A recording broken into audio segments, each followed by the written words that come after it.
Nous avons des archives de journalistes, nous avons également des archives de revues et des archives de journaux. Donc on a les trois catégories différentes et puis on peut également trouver à l'intérieur des archives des auteurs des articles qu'ils ont pu écrire pour la presse.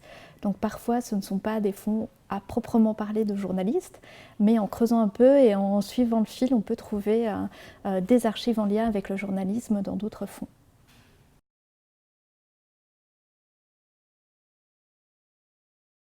Ce sont toujours effectivement des archives privées que nous conservons ici à l'IMEC, c'est notre spécificité. Et alors, nous avons effectivement des coupures de presse qui se trouvent dans de très nombreux fonds.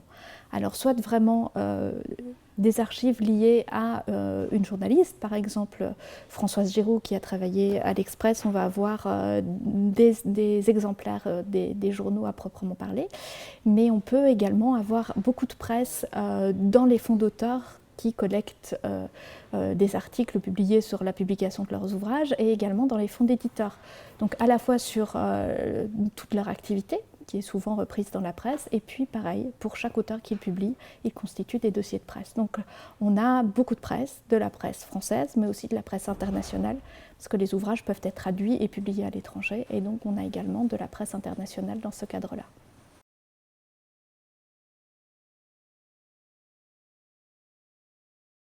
C'est une source importante pour la recherche, à la fois pour l'histoire de l'édition et à la fois pour tout le travail lié aux auteurs dont on conserve les archives. C'est vraiment une source première.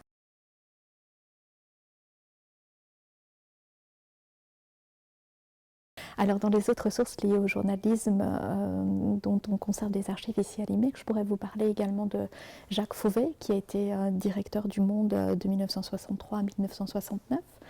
On a également les archives de Pierre Geoffroy, qui est plus un reporter, qui a beaucoup travaillé notamment pour Libération, pour Paris Match, également pour l'Express. Et puis dans un tout autre registre, nous avons les archives des messageries Hachette et Nouvelles Messageries Hachette, qui est l'organe de diffusion de la presse.